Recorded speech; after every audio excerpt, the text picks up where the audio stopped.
Hi friends, ಈ ವಿಡಿಯೋಗೆ ಮರೀದೆ ಒಂದು ಲೈಕ್ ಅನ್ನ ಮಾಡಿ. ಅದೇ ರೀತಿ ಯಾರಾದರೂ ಸಬ್ಸ್ಕ್ರೈಬ್ ಮಾಡಿಲ್ಲ ಅಂತಂದ್ರೆ ನಿಮ್ಮಲ್ಲೊಂದು ರಿಕ್ವೆಸ್ಟ್ ಗುರು, ಸಬ್ಸ್ಕ್ರೈಬ್ ಮಾಡಿಕೊಂಡು ಪಕ್ಕದಲ್ಲಿರುವ ಬೆಲ್ ಐಕನ್ ಅನ್ನು ಒತ್ತಿ ಆಲ್ ಅಂತ ಪ್ರೆಸ್ ಮಾಡ್ಕೊಳ್ಳಿ. ಇದೇ ರೀತಿ ಜೆನ್ಯೂನ್ ಆಗಿ ಫಾಸ್ಟ್ ಆಗಿ ನಿಮಗೆ ಅಪ್ಡೇಟ್ಸ್ ಅನ್ನ ಕೊಡೋ ಪ್ರಯತ್ನ ನಾನು ಮಾಡ್ತೀನಿ. ಈಗ ಈ ವಿಡಿಯೋದಲ್ಲಿ ಬಾಟಮ್ ಯಾರು, ಅದರ ಜೊತೆಗೆ ಸೇವಿಂಗ್ ಆರ್ಡರ್ ಯಾವ ರೀತಿ ಇತ್ತು, ಫಸ್ಟ್ ಸೇಫ್ ಆಗಿದ್ದು ಯಾರು ಅಂತ ಕ್ಲಿಯರ್ ಕಟ್ ಆಗಿ ನಾನು ತಿಳಿಸ್ಕೊಡ್ತೀನಿ.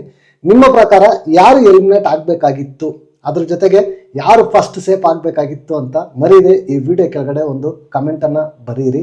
ಈಗ ಬಾಟಮ್ ಅಂತ ಬಂದಾಗ ಬಾಟಮ್ ಅಲ್ಲಿ 3 ಜನ ಇರ್ತಾರೆ, ರಘುವಣ್ಣ, ಕಾವ್ಯ ಮತ್ತೆ ಧ್ರುವಂತ್.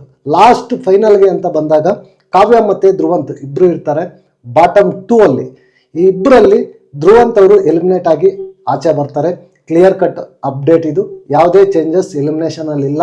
ಧ್ರುವಂತ್ ಎಲಿಮಿನೇಟ್ ಆಗಿ ಆಚೆ ಬಂದಿದ್ದಾರೆ. ಇನ್ನು ಫಸ್ಟ್ ಸೇಫ್ ಆಗಿದ್ದು ಬಂದು ಗಿಲ್ಲಿ ಸಖತ್ತಾಗಿ ವೋಟಿಂಗ್ ಅನ್ನೋದು ಬಂದಿತ್ತು ಗಿಲ್ಲಿಗೆ. ಫಸ್ಟ್ ಸೇಫ್ ಆಗಿ ಗಿಲ್ಲಿ ಸೇವ್ ಆಗಿದ್ದಾರೆ. ನೆಕ್ಸ್ಟ್ 2ನೇ ಸೇವ್ ಬಂದು ರಕ್ಷಿತಾ ಅವರು ಸೇವ್ ಆಗಿದ್ದಾರೆ.